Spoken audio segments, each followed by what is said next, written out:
IVM. Hey guys, even though Elon Musk is trying to turn everyone into robots, you'll be happy to know that very real human beings work at IVM Podcast, and some of them are even cool. How do I know? Well, listen to their own podcast, IVM Likes, where they recommend what they are listening to, watching, or reading. Catch IVM Likes every Monday on iTunes, Stitcher, or anywhere you listen to podcasts. And may I recommend the IVM Podcasts app.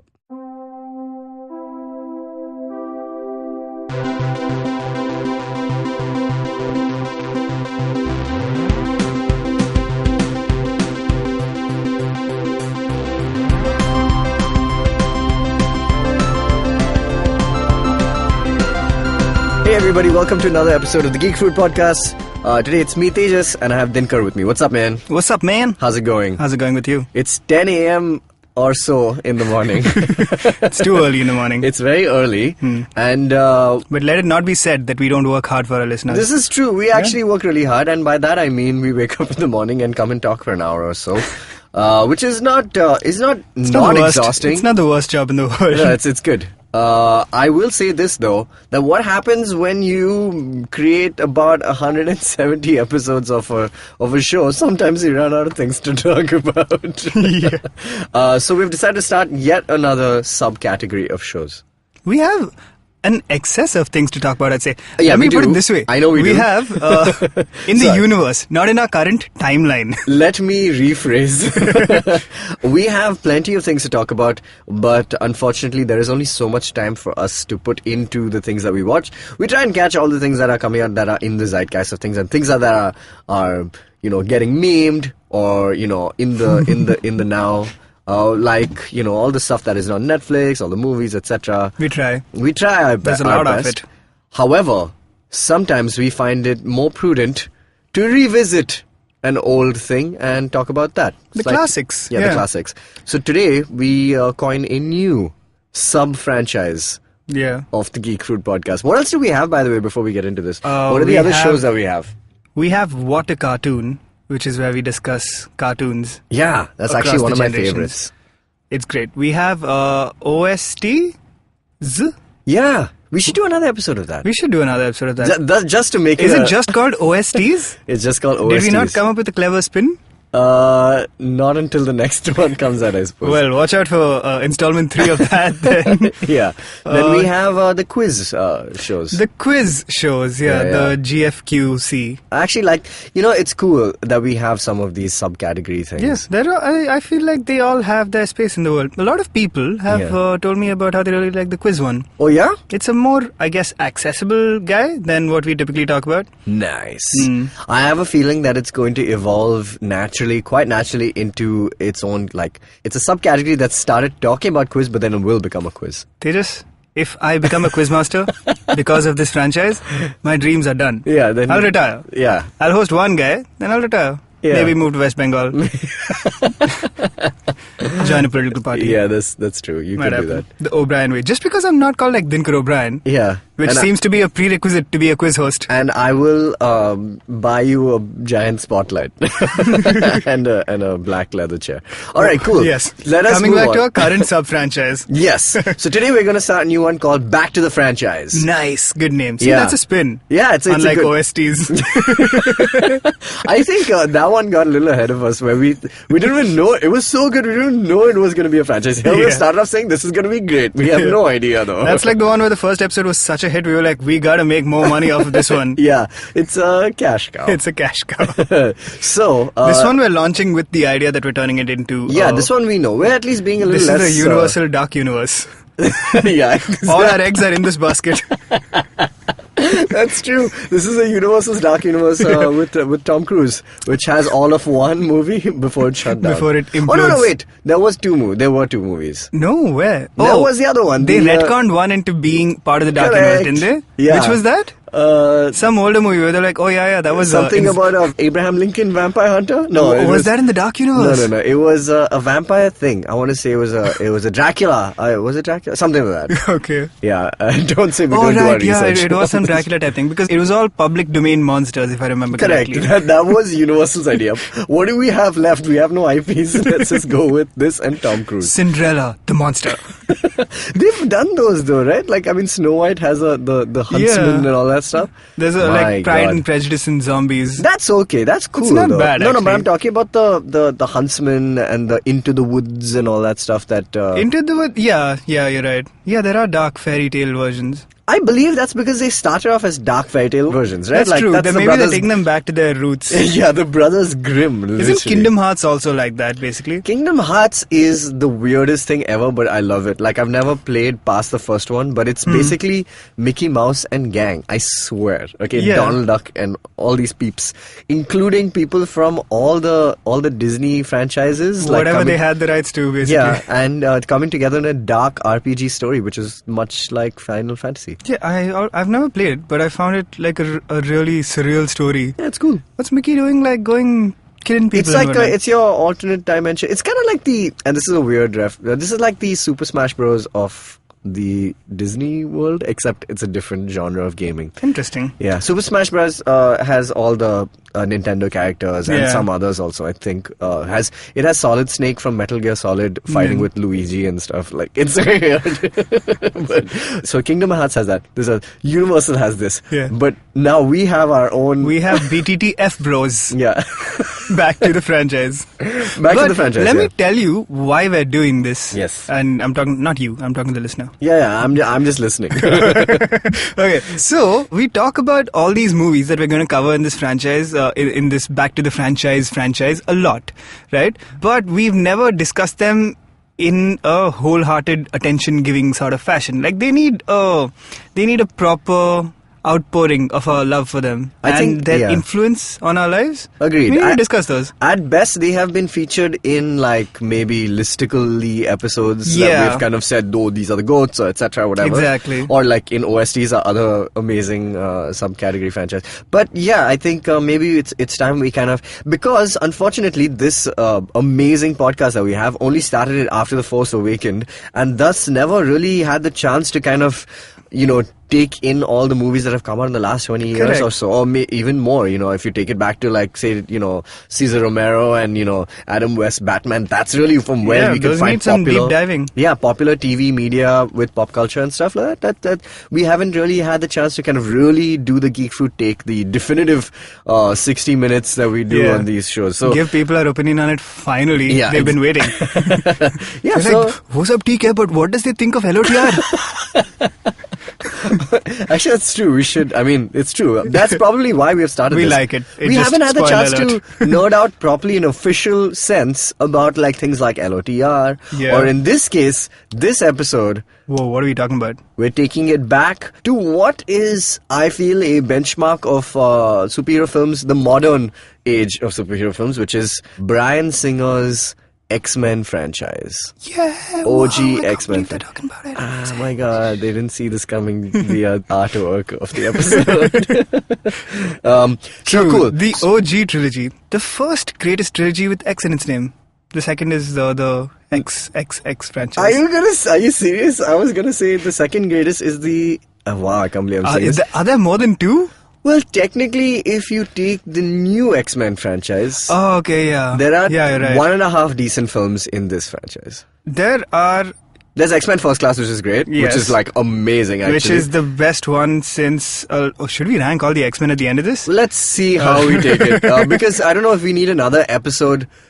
Just for the next, the other ones? The next one. That's true. They're very different eras, though they're still all technically one timeline. Well, at least that's what they tried. That's what they say. Yeah.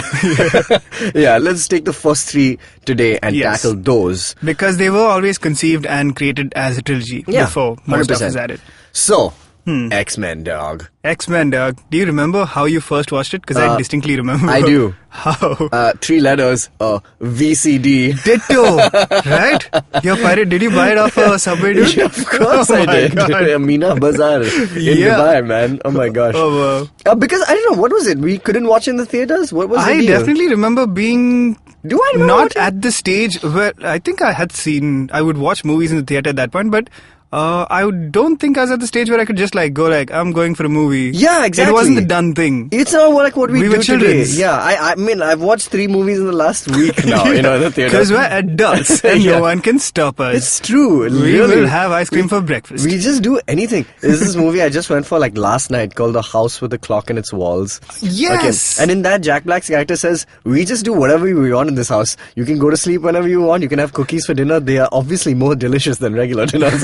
That's our life, man, really. This is pretty much our life. Yeah. I need to see House of Clock on the Walls. It looks pretty cool. It is quite cool. It looks very 80s-y, I want to say. It's actually set in the 50s, based on a book that was made in the 70s. I thought it was based on a house that had a clock in its walls. Yes, it is ultimately that, but yeah, it's quite zany. We'll come back to it. Yes. X-Men, Yeah, 2000, X-Men. the year 2000, the dawn of the new millennium. The dawn of V-series as well. Yeah, was it the dawn of VCD? It was somewhere, In my it was life. in its heyday, right? Yeah. Because I'll tell you what was going around on VCDs back then. I'm gonna tell you. PS1 games. Correct. Okay, and I'll tell you which franchises. The Phantom Menace. Oh. Huge. Okay, on PlayStation and on VCD, just because the movie had come out in 1999. 2000 also saw X-Men, and then 2001 or I can't remember which one it was. Spider-Man. 2002, I want to say. I saw Spider-Man in theaters. Yeah, on so the did I. first day types. But I saw Spider-Man first on VCD before I saw it on theaters. Oh, Because really? remember, it took about Oh, yeah. 6 It months did for it take to a come. while. What is that about, by the way? I know. Why did movies take so long to reach the other part of the world? That was it back in just the day before we had social media, so the different parts of the world were slightly disconnected. Oh, so they could definitely get it out on the same day. Yeah, they But could. They just didn't. decided to stage it in different times. I know. Yeah. I guess to kind of see how the release would go and then plan it And accordingly. change what? You'll change the ending of the movie. You know what's so weird though? Some places are still doing that, which is that, What, staggered releases? Yeah, the UK still gets movies sometimes really late, and then China even Yeah. more so. Maybe India, it's because of the release schedules of local movies? maybe, but you know what's really weird, and I still hold this to account. I saw Iron Man, the first Iron Man, 2 weeks before it released anywhere else in the world, because it released in India for some reason, a week ahead or 2 weeks ahead, something like that. Yeah? Yeah, before the States also, by the way. Really? Yeah. What? I remember seeing it in the first week. I didn't realize Absolutely that was nuts. before everybody else. I mean, that's the point where nobody really cared, I think, because, the stakes weren't as high. Now they are, and it's such a huge deal. Yeah, true. Yeah. Here they won't even do premieres now because they don't want spoilers, right? Yeah. Anyway, coming back to X-Men, the year 2000. So I saw The this year on 2000. I saw this on VCD. Absolutely, I was so excited for a couple of reasons. Obviously, I was a comic book nerd, but the 90s X-Men cartoon had a huge thing to do with it. I mean, that was my introduction to. It was like Fox's Saturday morning cartoons. That's basically what it was about. And that series, now in retrospect, has nailed so many of the arcs in the comics so well, better than the movies have, including something that we're going to talk about, which is the Dark Phoenix saga, etc. Yeah. But that series made me want to be so excited about this. And my first reaction was, why aren't they in costume and why are they in black leather? And then my brother had to explain to me saying, no man, look weird and all that stuff. He had to sit you down and go Tejas, there's something called a gritty reboot. A gritty retelling of the comic books. Yeah, no, I get it. But there's no reason why Iron Man's suit couldn't have been black only just to make it. But they made red and gold. Whatever. Marvel kind of they turned around that trend of gritty reboots somewhat because they were super in vogue at that point. Yeah, exactly. I mean, and X-Men is one of the foundational reasons for it. I think it's because they didn't feel like they would be able to pull off a realistic yellow spandex costume, which is something they make a joke about in the movie, in the first movie. You want to get into the story, or should we take a break and then just dive into the story of the first? Let's do it. Let's take a break and come back. Do you have a night routine? Well, everyone has one. And the to-do list usually looks like this. Brush your teeth, set that alarm, get into your pajamas, and switch off those screens. But here's one more to add to that list. Tune into the Positively Unlimited podcast for a dose of positive action and tips on how to build powerful mindsets.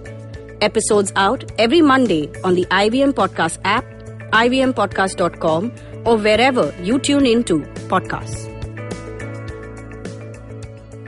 Welcome back to the Geek Fruit Podcast and our latest sub-podcast in this vast podcast universe that we've built. Yes. Back to the franchise. Back to the franchise. Back to the franchise, X-Men. Yeah. Why did we choose X-Men first, by the way? We could have done so many things. We could have, but maybe... Do you want to say this is one of our foundational franchises? It really is, man. Were you that aware of the concept of franchises at that point? I don't think I was. I mean, I knew that movies had sequels and realized a universe was a... it's the same thing, but also it's like a different thing. You know what I mean? The only things I was familiar with was like the ideas of trilogies, because the trilogy existed. There was the Alien trilogy, which I was a big fan of. I knew about Predator having a sequel, which didn't have to do with the first one. Obviously, Star Wars already existed. Yeah. Star Wars, man, set up everything. True. People keep telling me this whole thing about Star Wars. Oh, but Star Wars. Dude, Star Wars changed the game forever. Of course it did, back in the day. Yeah, exactly. But this was the one that it was happening in real time, X-Men, for us. Yeah, as in, for us it was happening before our very eyes. Yeah, I mean, you remember when the first prequel came out for Star Wars, and it was this big thing, but also it felt like... It didn't feel like a new thing. It felt like something big was coming back. Yeah, I mean, right? Even though I didn't know as much about Star Wars as I do now, which is probably too much, but still, it felt like the return of something rather than a whole new story. The because return of the Jedi. Quite literally. No, but I'll tell the story as many times as I care, which is that, my mind blowing at the moment my brother explaining is like, hey, remember that old guy in episode 1? That's him, and he pointed at Ewan McGregor, and I was just like, what? And that's the moment my mind blew. First of all, they don't look anything alike. Yeah. But actually, sorry, can I just not ruin this, but the reason why Ewan McGregor was chosen, this is not the reason why he was chosen, but a happy coincidence is that they say that the T section of your face, which is where you apply that, your whatever, non-oily moisturizer thing. So the T section is a very unique portion of everybody's face. And apparently Alec Guinness and Ewan McGregor have the exact same dimension, of their face, which is why when they, were trying to make that's why he looks so similar when he has the beard and stuff. He looks like a perfect transitional kind of character. What? Yeah. I didn't realize that. Yeah, anyway. Isn't your entire face a T-section? I am a You're T-section. A T-section. Alright, sorry, coming back to X-Men. Why do we keep drifting? X-Men. Let's talk about the story. The one time we sat down and said, let's talk only about X-Men, we go to everything else. Typically, when we talk about other stuff, we drift to X-Men. Yeah, that's true. I think we can't focus. Anyway. This is a problem. X-Men. The story is... that were you surprised to see Patrick Stewart as Charles Xavier? Or was it the most obvious decision? It seemed like a pretty obvious thing to me. I don't know why. In retrospect, it's not. But is it just because he's bald? Was he chosen because he's bald? It, but also how Patrick Stewart just seems like he lives everything he does. I mean, in Star Trek, he's the dude. And now he's coming back as the dude. Yeah, and he's coming back as a dude. Did you see that picture of him in the writer's room as that's nuts. Dude. He should, if he doesn't recreate that Picard meme, 100%. That's a missed I'm putting opportunity. money on it that it's going to happen, right? And it's going to CBS. Anyway, Patrick Stewart and Ian McKellen, for that matter, for some reason, always seemed like the most natural fits for both those roles, for Magneto and I feel like Xavier. for Ian McKellen, Patrick Stewart, obviously, in my mind, because I didn't know Ian McKellen as well as I knew Patrick Stewart. I was a fan of The Next Generation. But I remember seeing Ian McKellen, and I know that Eric Lensher in the comics, he's got this kind of, you couldn't put an accent to it, but you'd figure that he's kind of he's a Jewish guy who's kind of escaped, the Holocaust and everything like that. And so I always felt like that's going to be a big part of his character. And they did that, but it's played by this proper thespian and everything, which was, honestly, it's fine because he leaves that and he goes to, through to different parts of Europe and stuff and grows up that way. So it's fine, but I was like, oh, cool, Ian McKellen. And then obviously Lord of the Rings was coming out at the same time, so I was just like, oh, wait, what? This guy is also Gandalf. But anyway, I was fine with it. Yeah, what a time for him. Dude, both of them, man, they were just, I'm telling you, the nerd money. They've got that nerd money. They got that nerd money. the other interesting parts of it was that, I was really excited to see Cyclops, because Cyclops was weirdly one of my favorite characters from the comic books. I always enjoyed he was the leader of the X-Men. So for me, that was like the most important thing. I was like, how are they going to do Cyclops? In fact, it was even bigger of a deal for me than Wolverine or Jean Grey or, anything like that. I was just like, cool, Cyclops. And then they f***ed up Cyclops in this entire trilogy. Yeah. Even though, and I love James Marsden. I feel like that was the biggest wasted opportunity here. The only good thing about Cyclops in the movies is the fact that it's James Marsden. Precisely. That and the fact that they had Storm being played by Halle Berry, who is a great actress, and Storm is a great character, and they f***ed up that also. I have no idea why. It was a perfect opportunity. They didn't know what to do with them. That's the whole thing. Because they focused too much on Wolverine's story. Because Wolverine is obviously the breakout star of the first film, and everybody loves the character. And they just kind of skewed the entire film towards him. Instead, did you ever feel like the X-Men franchise was more a Wolverine and the X-Men? It became that for sure. I felt like it wasn't when it started. Like, obviously Wolverine is kind of like the point of view character throughout. Like, you start the movie meeting Logan, and he's the guy who comes in from the outside to see the X-Men, and that's why, first of all, that makes it feel like the X-Men's universe is very lived in, because there's a new guy who's coming into something that's already existed for a long time. Yeah, and it's a perfect kind of conduit to do it, because Wolverine or Logan, he's a man who can't remember his past, so you don't really need to know that much baggage. He doesn't either. Exactly. And at the same time, he can be like he's like already like got, powers, and he's got baggage a little bit. You kind of thrust him into a world which is, like you said, already lived in. The Xavier School exists, there's already like classes happening, as opposed to when we then, later on saw First Class and see how it all begins. But yeah, I think it was a perfect kind of way to kind of put it in. And he's a skeptic throughout. Exactly. Which also helps, because you're obviously going to ask questions. Favorite lines in the film also where he's just like, what is this guy called? Wheels? That's a great line. By the way, I believe that this is all Joss Whedon's work. All the quippy lines are obviously Joss Whedon's work. But then Fox decided they didn't want that. They wanted a darker take. Of course. And DC was just looking at them from afar, and they were like, we'll have that. But then that's when David Hayter came in and rewrote the entire script. That's why he's credited with this script. By the way, David Hayter is Solid Snake from the Metal Gear Solid, and he wrote X-Men 1 and 2, and he's just like, he's a writer and an actor and a voice actor. I had no idea. It's bizarre. Anyway, he's quite good on Twitter.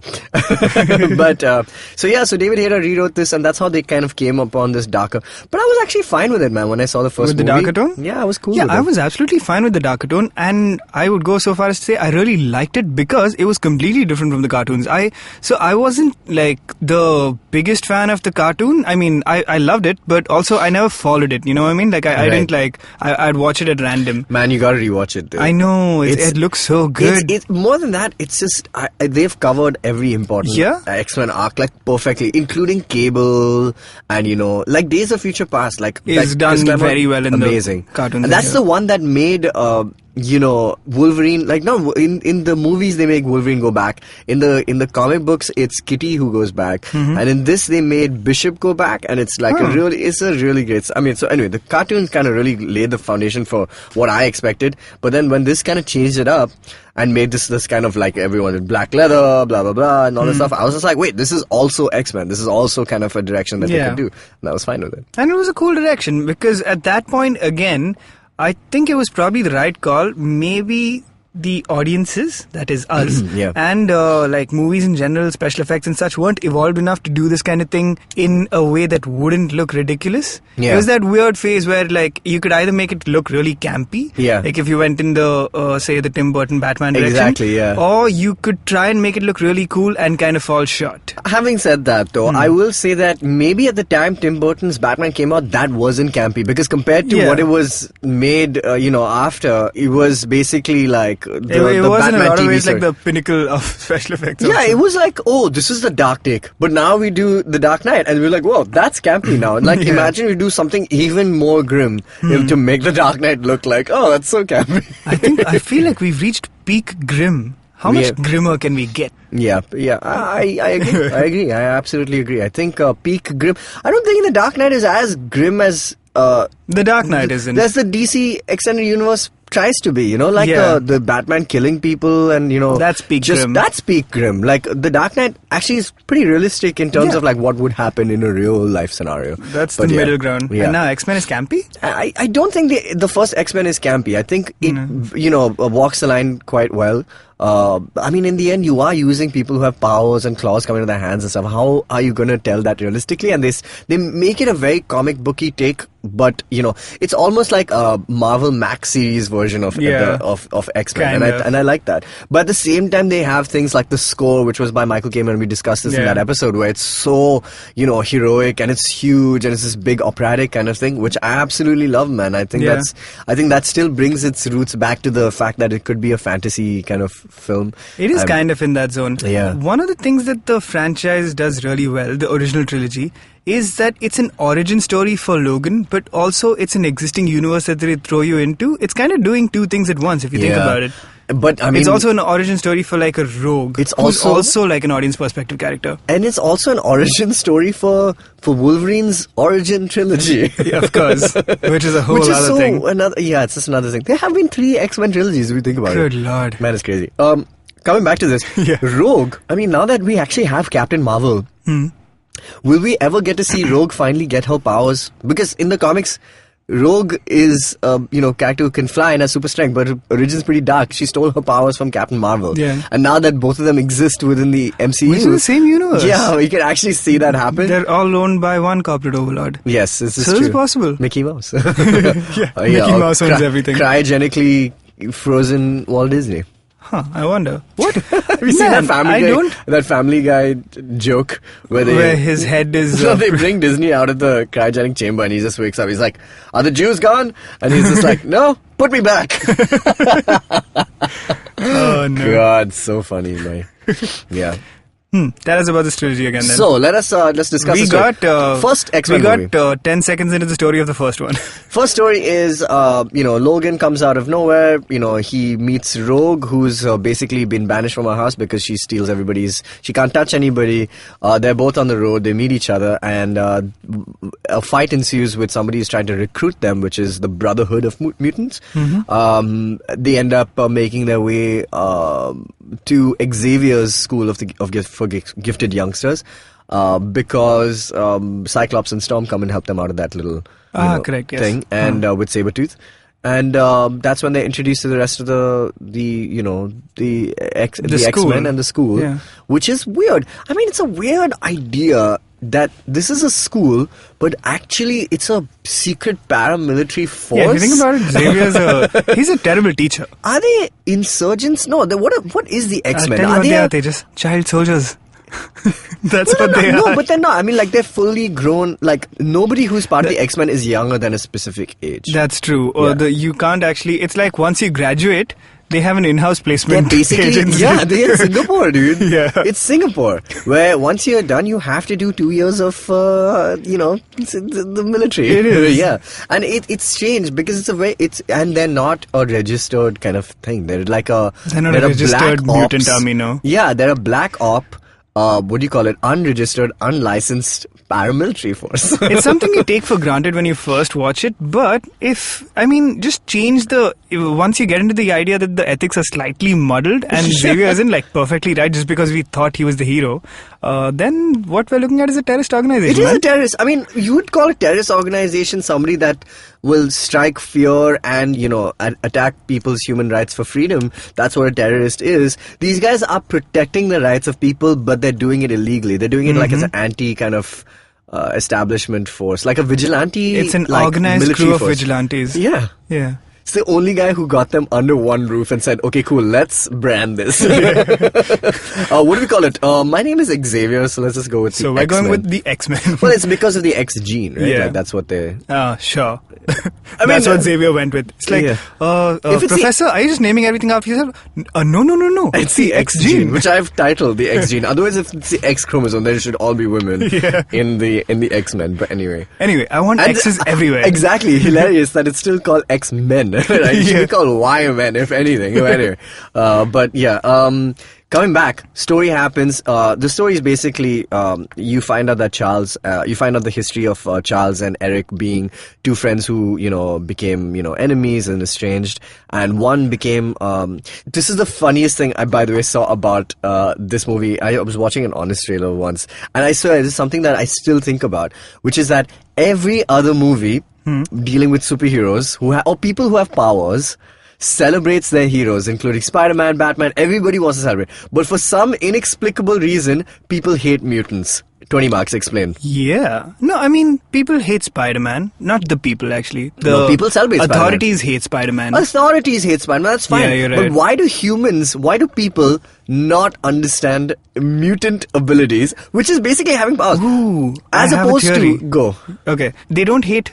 They celebrate superheroes. Okay, I'm organizing my thoughts. Because I'll just preamble it just before you give me. Because technically, again, people with powers, people who are different, completely understand. But what they were likening it to is that, it reminded people of slavery. It was kind of, the influences for the X-Men were drawn from that. It was drawn from the LGBT community, which is what it's far more relevant for right now, which is that, people that you just don't understand. In this case, you fear them, but and who are slightly better than us. Yeah, I mean, well, homophobes are essentially that, right? Like people who fear people who are homosexual. And so this is what the X-Men was kind of drawing its influences from. Ian McKellen even more so because, I mean, he is a big, spokesperson, and he is, he's and of gay. course it started as a race thing. Exactly, it started as an ethnicity thing. Yeah. So explain why in this universe, if you are trying to explain in the same way, why will people like Spider-Man or Superman or anybody who have powers be celebrated by the human race, but mutants not? Is it branding? Yeah, I feel like maybe it's branding to a large extent because, one, in a lot of these places, these are exceptional individuals, okay? The superheroes. And society is very forgiving of exceptional individuals. You'll see like a Superman can fly, like, wow, Superman's really amazing, yeah? Yeah. You see an entire group of people who can fly, you'll be like, oh, those flying types, right? Those assholes who can Those fly. assholes who think they're better than us. Firstly, that. Nice. Secondly, superheroes pretty much always are discovered when they start doing good. Not the case with mutants. Yes, because They they're just started regular doing people. good. Yeah, they started doing good as a PR exercise. Yeah, exactly, to make a good name for themselves. How about this? In today's world with Instagram and everyone being a celebrity, don't you think mutants would have a much easier time? Isn't this the start of... which... Does The Runaway start like this or something? Not sure. I've One not of seen those... There is a Gifted? new No. X-Men series. The Gifted. Yeah, where these guys have a reality show. A bunch of the X-Men's. Oh, is that... The kid X-Men's. Like a bunch of new ones who I don't remember. Okay, maybe that's The Gifted, I'm not sure. Yeah, could be The Gifted. Did you watch that show? No. It's set within the X-Men universe. Within the same Man, universe. the X-Men's got so It's much really shit all over the place. confusing. Huh? The Gifted, they have Legion. My God. Anyway, but... so I anyway. have a third reason also. Since it's 20 marks, you obviously have to write more. My third reason is, a lot of them have lizardy powers, and lizards are the worst. So what, if Superman basically turned into a Komodo dragon, people wouldn't like him as much? Listen, yeah, I mean, I can totally understand I agree with society being the like dickish judgmental type of society it is. They look at a Nightcrawler and go like, no, we don't like this guy. It's like The Rock, okay? It's The Rock, and you love The Rock. But if everybody was The Rock, you'll just be like, enough of that. Exactly. If everybody was The Rock, it'd be like, what is this, ballers? Pretty much, yeah. All right, cool. I think that's a pretty good example. Let me just finish the story of X-Men 1. Yeah, Okay? okay. The Brotherhood decides that the best way for the universe, or at least the Earth, to see that mutants are like you or better than you, is to just convert every important world leader in one conveniently placed UN summit into mutants using a technology that is kind of tested, half tested, but not really functional, because they tried out on one Senator Kelly, who's actually a part of the comics, but in this movie becomes a pile of watery goo. Yeah. Which I friggin' gagged. I threw Yeah, up. it was It was so so creepy. disgusting. And which was like credit to the animators, whoever, like who did that. It was so disgustingly awesome that, he turns into this watery mess, and he just like becomes like just like bile. It's weird. Yeah. And then so these guys know it. They want to try and stop it, but there's no stopping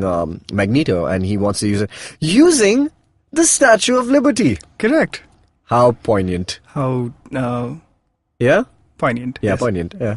I guess. I mean, right? Because anyway. All right. Cool. Oh, Let's take a short break. I'll come back and talk about X-Men 2. Does it have another name? X-Men 2? X2. X2, the X-Men United. Yeah, that's what it was Yeah. called. Oh, yeah, X2 X-Men United. Yeah. Right. Hey, it's been another great week on IVM Podcast. If you're not following us on social media, please do. We're IVM Podcast on Twitter, Facebook, and Instagram. Also, please do spread the word about podcasting. You are our biggest ambassadors. If you tell somebody to listen to a podcast, that is the way that we're going to grow this space. This week on Simplified, the Simplified gang breaks down the funda of oil prices and why India pays so much for fuel. This week on Cyrus is joined by writer and film personality Raj Grover. He regales us with stories from partition and the heyday of Indian cinema of the 50s and 60s.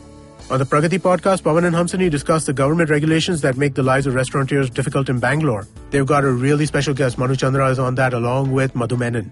This week on IVM Likes, IVM staffers Janam, Abbas and Surbi sit down and talk about movies that didn't live up to the hype. Last week, the Rediscovery podcast went live with their 4th season. Listen to the first episode as Ambika and Hoshna talk about quitting their jobs for traveling and is it for everyone. On Shunya 1 this week, Shiluditya and I speak to Sairi Chahal. She's the founder of Sheroes, which is India's largest online community for women. This was another really, really interesting talk. And with that, let's get you on with your show. Welcome back to the Geek Food Podcast. Welcome back to the franchise sub-podcast of that's the gonna Geek Food. That's going to become a problem. I mean, it Yeah. already is. Welcome back to the franchise. I think we should. Oh, nice! I like it. Cool. Easy. This is our Truncated. branding from now on. So we summarize the story of X1, Yeah. which also plays out. I mean, until the last stand, which kind of takes a different path. The same conflict essentially plays out across those 3 movies.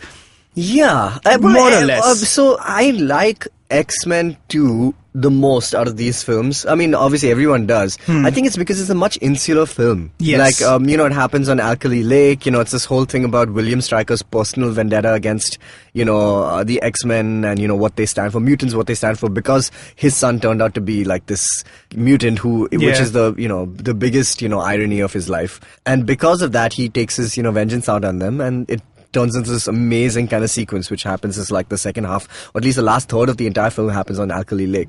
The other thing about X2 that I really, really enjoyed is that they had characters that I really, really enjoyed in it, including Nightcrawler, which Nightcrawler was that intro sequence of Nightcrawlers in the White House. It's one of the best, yeah. Is one of the you can't forget that, Yeah, right? it was it was quite iconic. so unique at the time, and I feel like it's still unique. It's just a great standalone sequence. Like, what a great way to start a film. Yeah. It's the first scene, if I'm not mistaken. Was it the very first yeah, scene? it's something like that, yeah. Nice, yeah. No wonder it's that striking. It's amazing, right? Yeah. And especially when you realize what's happening, because at first you're in the perspective of everyone in the White House who's freaking out because there's this guy just popping up all over the place, and then you realize Nightcrawler is also terrified himself. Yeah, man, dude, like Nightcrawler, first of all, I mean, he's a fan favorite. Everybody loves him from the, from the comic books. And, this guy does such a really good job. Alan Cumming, I want to say, who plays Nightcrawler? Alan Cumming. Yes, is Nightcrawler. He's amazing. He's good. Yeah, and does an amazing job, and gives him a little bit more. It gives Storm a little bit more to do because they have like a cool character interaction happening there. I think the best thing about this is when it starts becoming like more about Wolverine, I suppose. Yeah. But I completely enjoyed it because I feel like Hugh Jackman kind of came into his own like in this film. Yeah. The first movie is still like kind of. He's weird. I mean, like, because at the time they cast Dougray Scott, and he was in the film, but then he had scheduling conflicts. I think it was for Mission Impossible too. Really? I think so.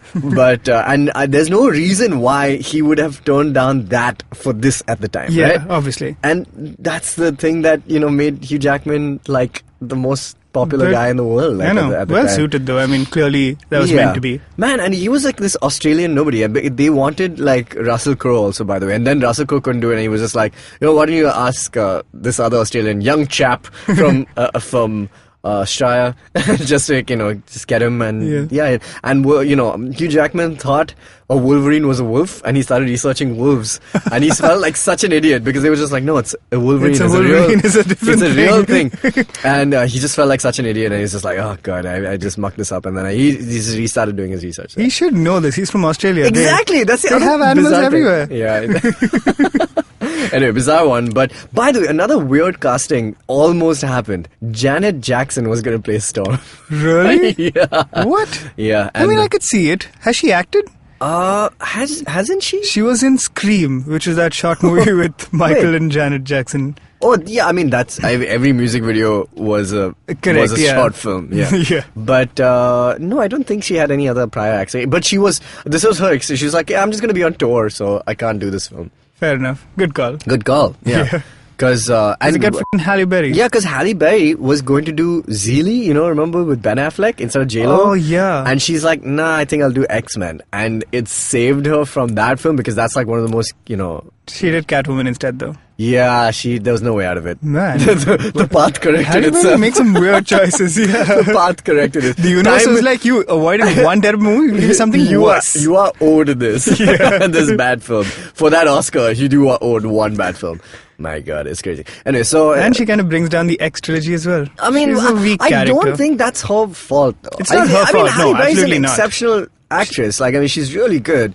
I just think that, they didn't give her much to do, and that's It's a not... shame. Yeah, and that's just the writer's fault, man. Like, I don't think David Hayter kind of did... and it's also, I don't blame them, because they wanted to focus on Hugh Jackman. It's, like, insanely cooler than was a Storm. big star. I mean, like, in terms of characters, Wolverine over Storm, but, like, they didn't exploit Storm's actual powers and stuff. Something they're yet to do, by the way. That's in the true. Movies. Yeah, even in the new ones. This is nonsense, man. So let's go into Yeah. now the sort of lasting legacy. What X-Men changed and what it did really well and our favorite things about it, right? I think for starters, one of the things it did really well was... Ruined Brett Ratner for me. Yeah. I liked him until Rush Hour 2, and then I was just like... Oh, I liked Rush Hour I mean, he too. was always a douche, and like, I feel like I he's didn't always know got that this until douchebag recently. vibe. Yeah, he looked like a douche, but he screwed turns up. out he's a total douche. Yeah, and then he mucked up. And Bryan Singer, I mean, no less. I mean, I've been hearing some terrible things about him. Oh, also. really? Him too? Yeah. Good lord. I mean, we don't know. I mean, this is just... Brett Ratner is pretty obvious though. Well... He's been, I mean... I'm going to say what Bill Burr said about Louis C.K. coming back to stand-up comedy. Let the Twitter police not do its job today. So, yeah, people are shit I'm not- across the board. I'm not Twitter policing it, but I feel like Yeah, I mean, yeah, some it's people just, are crap. yeah, screw these guys. Yeah, exactly. I mean, I get it, but like, I'm just not without all the information. Okay. Anyway, it's a weird one to get into. Yeah. But having said that, I mean, Brett Ratner, his lasting legacy is ruining a perfectly good trilogy. He destroyed it with that last one. Man, what huh? is that last movie? Okay, and you know what? I went to the movie thinking, oh, cool, this is interesting. But then I just like, after watching it again, I was just like, well, there's so many poor decisions in this. I mean, like, there's so many things that we didn't... They ruined the Dark Phoenix saga, which is one of the best... Cartoon in 22 minutes got it better than a movie did in like 2 hours. So this is the first thing that the X-Men taught us that has impacted our lives. Yes. The third movie is always disappointing. They took it to an extreme. And they've done it. The only thing that has done it well is Logan. Like, Logan has corrected X-Men origin. Like, never have I seen a trilogy where the first movie is, like, universally critically panned, and the last movie in the trilogy is the darling of the entire X-Men franchise. What are you counting as the Logan trilogy? X-Men Origins, Okay. Wolverine, the Wolverine, James Mangold. Oh, right. And Logan. You're Think right. about it, right? Yeah, they are a trilogy. It was never packaged as such, though, right? Really? No, it wasn't. But it is. Yeah, It is. Three I mean, solo it's- Wolverine movies. Yeah. Wow. You're right. And the first let's one not being... forget, Will.i.am was in the first one. I know. I mean, And of course the OG Deadpool, yeah, and the OG Deadpool. which has now- been fixed. Yeah. I finally saw Deadpool. And which 2, Ryan yeah. Reynolds won't let us forget. Which is actually really smart of him. Yeah. Because he's turned that into a cult flop. Like, it's become like The Room almost for him. You Yeah, know, like, pretty much. which he keeps referencing. But, to come back to The Last Stand, they ruined so many things about it, obviously by, and this is obviously spoilers, obviously, but, I mean, they kill off Charles Xavier, they kill off Cyclops. I mean, why They kill have off Cyclops like right at the start almost. Yeah, why have these guys in the film? Like, I mean, you ended it on such an amazing point in X-Men 2 where, Jean Grey sacrifices her life to save, the Quinjet and, whatever it is. And, not the Quinjet, it's what's the X-Men, the Blackbird, right? Right, yeah. But like, and I felt like, wow, this is such an insanely poignant moment. Like, wow, it's perfect. They better not, like, up the last one, and they straight up did that. Right away, right? they Like the added fact that Jean yeah. comes back and then like she kills Cyclops, you're already like, what is going on? You know what's even stranger I thought about is that in the beginning of X-Men The Last Stand, they used the very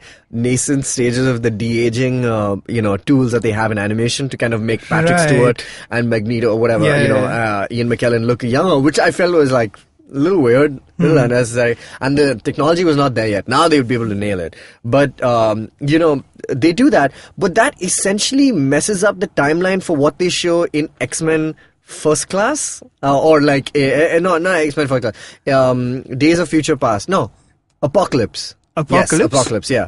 Okay. Where they meet Jean Grey and all that stuff for the first time. Oh, right, yeah. That's bizarre, right? Like, unless they're saying that, this is a new timeline, so we don't know. Blah, I guess blah, it has to be, right? Because, I mean, Apocalypse is just, what is that movie? Oh, God. The more I think about Which it, is the worse, more- The Last Stand or Apocalypse?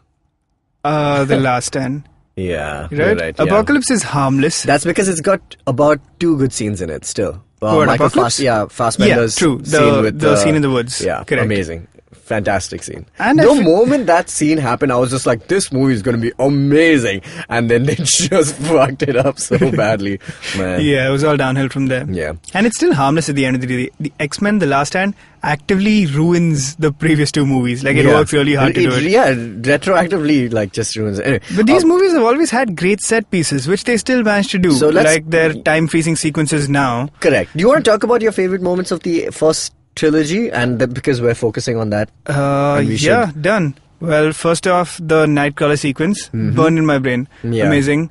The Statue of Liberty sequence at the end of the first That's one. actually one of my favorite scenes It's also. of all time, right? It's just Yeah. everything about that scene works, and I remember it kind of ramps up right at the end. You Yeah. don't realize, It's like, because- suddenly you're like, whoa, this is a real thing, huh? You kind of feel like Logan, who is throughout the thing a bit of a skeptic who doesn't feel like he's part of the X-Men, and he's just like, yo, I'm this outsider who's like doing things. Which and at he the end of always it, has he's been, like, yeah. which he always has been, but Yeah. at the end of it, he's like, he's there with them, and he's like, he's a part of the team. I yeah. suddenly felt like, yeah, I'm in this thing. Yeah, exactly. What I really love about X-Men, I think Wolverine Hugh Jackman has brought this a little bit more to the character, is that Wolverine in the comics he is like, he's not like Batman. Which is that he doesn't keep saying that he's a team player, I'm not a team player. He is very much part of the X-Men. He doesn't like it, he keeps making a fuss and all that stuff, but he's actually a sweetie inside, He's like a really nice guy, and he's just like there, and he's cool. I think Hugh Jackman kind of brings that quality. It's like, it's weird, like this is a boy from Oz,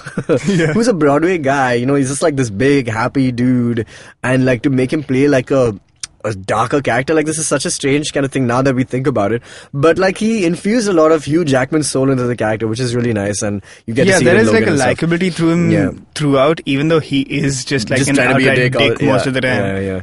So I think my favorite scenes from the X-Men franchise, I think the entire sequence in Alkali Lake is one of my favorites. Yeah. There's one scene which is just between William Stryker and Logan, and Logan is just carrying this one mutant who he saved because they raid the X mansion, right, like the school, and they kidnap all these kids and they take them to Alkali Lake, and Logan is just like holding this kid, and he's just like, they're having this one final talk because he's pinned him to this tree, and they're just trying to get out of there before the dam breaks, and they just have this little conversation about like how it's like one of my favorite lines in the whole thing. He's just like, you were already an animal. I think this comes earlier, but like it's essentially about that. He's like, you were already an animal when I found you. I just gave you claws. Yeah. And and it's great. And this guy, Wolverine has the last line, and he walks away, and the kid who he's carrying just like sticks his tongue out of him, and he's got like a lizardy tongue. It's just like hilarious. But it was like small moments like that I really, really love. Yeah, there were a bunch of a lot of character moments that really work. Like a lot of people weren't the biggest fans of Rogue, but I really liked I liked Their Logan equation. and Rogue's equation in the first one a lot. Yeah, it made me buy dog tags.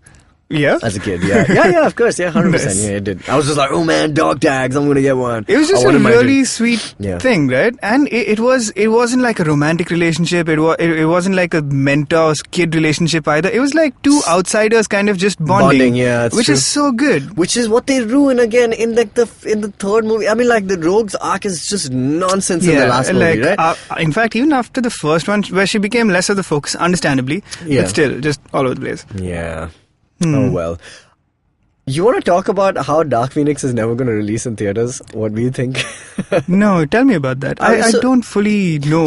There was this theory going around about why. There's right? still a theory going on right now, and this is, I think, what we'll conclude with, which is that now the X-Men, is safely in the hands of the MCU, and it is official now. Kevin Feige is now the overseer, the overlord of the X-Men, which is so exciting, pun intended, and.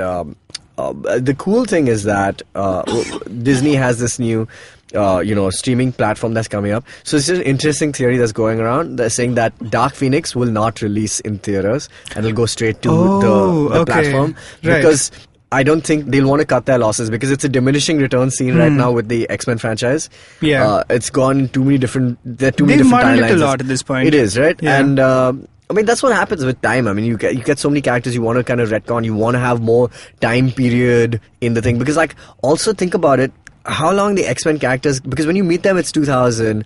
And they also started this in the 60s. Where are you going to go? It's really confusing. It's too confusing. There's potential. Days of Future Past was so good. I thought it was average. Okay, and I'm Wait, sorry, did I say Days of Future Past? I meant First Class. First Class is amazing. Days of Future Past was okay. Is okay. First Class is just... It felt so good when I first saw it. First Class is amazing. Yeah, it's still one of the best felt films. Fresh. Yeah, man. And Kevin Bacon is in it. Yeah, I know.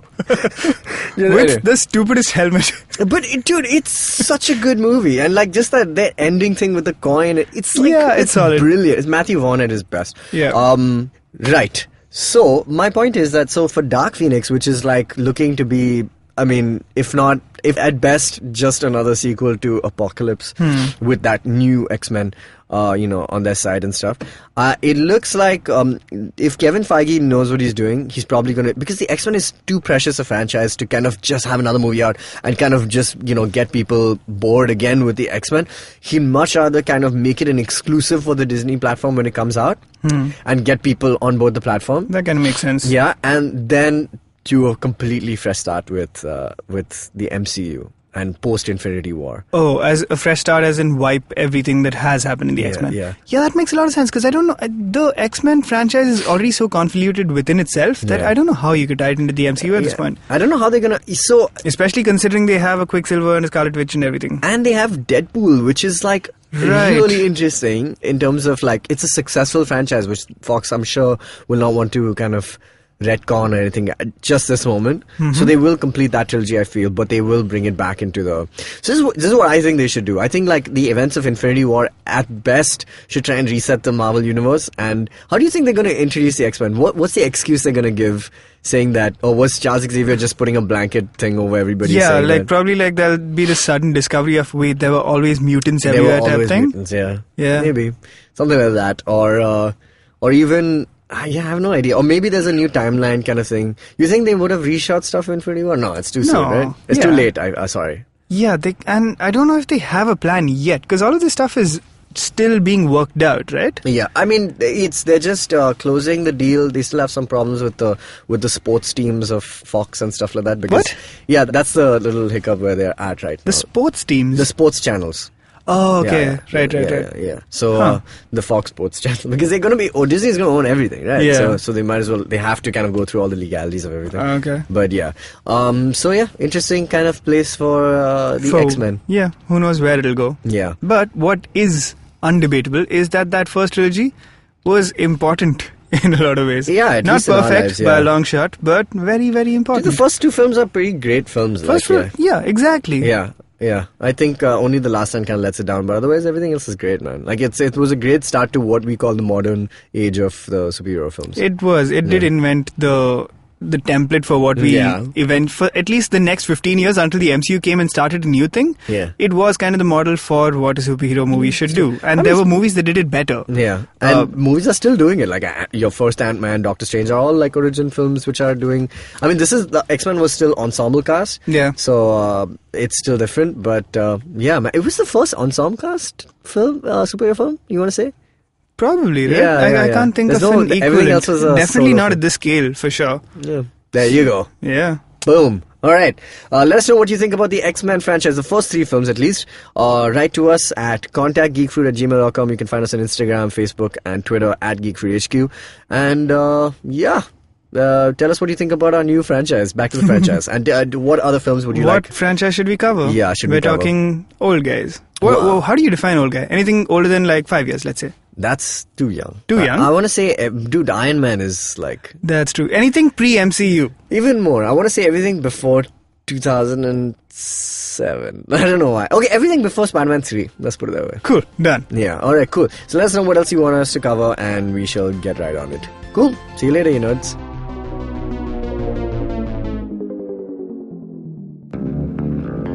Did you know that Parsis in Mumbai, instead of being left at the Tower of Silence after they die, are now cremated? And why? Because a cow fell sick in the early 1990s. Did you know that the smog in Delhi is caused by something that farmers in Punjab do and that there's no way to stop them? Did you know that there wasn't one gas tragedy in Bhopal, but 3?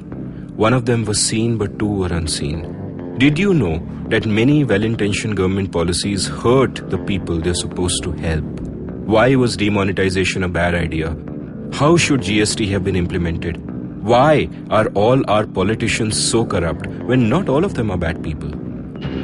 I'm Amit Verma, and in my weekly podcast, The Seen and the Unseen, I take a shot at answering all these questions and many more. I aim to go beyond the seen and show you the unseen effects of public policy and private action. I speak to experts on economics, political philosophy, cognitive neuroscience, and constitutional law so that their insights can blow not only my mind, but also yours. The Seen and the Unseen releases every Monday. So do check out the archives and follow the show at seenunseen.in. You can also subscribe to The Seen and the Unseen on whatever podcast app you happen to prefer.